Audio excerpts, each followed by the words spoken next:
सच में घर मंदिर बन गया। एक छोटे से घर में शादी की चहल पहल थी। माँ नई बहू के स्वागत की तैयारी में लगी थी। थोड़ी देर में ही तुषार अपनी नई दुल्हन कनका को लेकर गाड़ी से नीचे उतरा।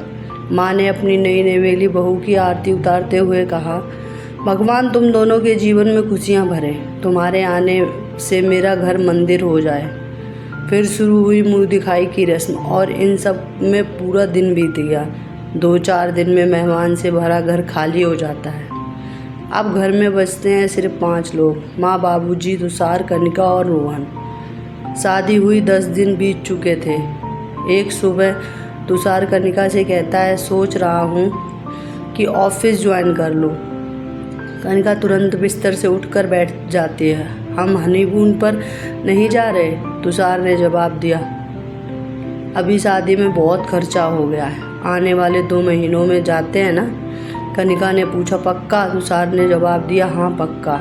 अगले दिन तुषार ऑफिस के लिए निकल जाता है। शाम को तुषार घर पहुंचता है तो देखता है कि माँ, बाबूजी और रोहन कनिका साथ में टीवी देख रहे थे। माँ कनिका से कहती है, लो बहू, आ गया हमारे शहजादे।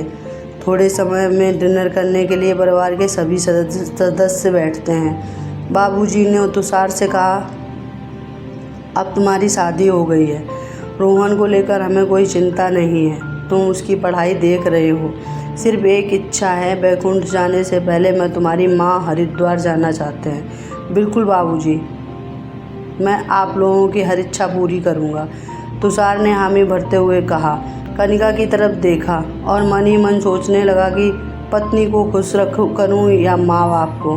खाना खाने के बाद तुषार और कनिका अपने कमरे में जाते हैं। कनिका थोड़ी नाराज़ लग रही थी। तुषार समझ गया कि उसे हनीमून पर जाना है। अगली सुबह वह बाबूजी से कह देता है कि पहले मैं कनिका को हनीमून पर ले जाऊंगा, उसके बाद आप लोग हरिद्वार जाना।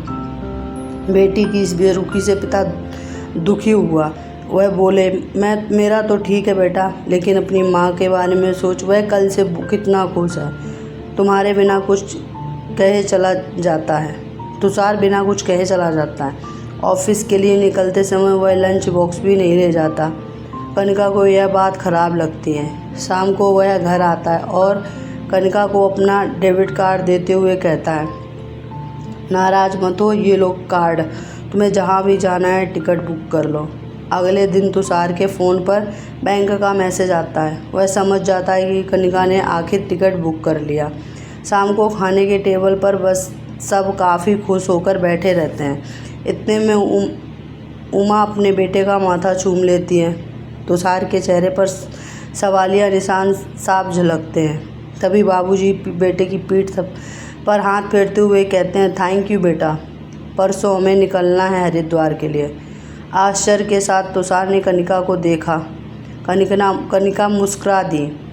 कमरे में पहुंचने के बाद कनिका ने कहा, इच्छा चाहे किसी की भी हो, पूरी होनी चाहिए। क्या हुआ अगर पहले माँ बाबूजी घूम आएँ?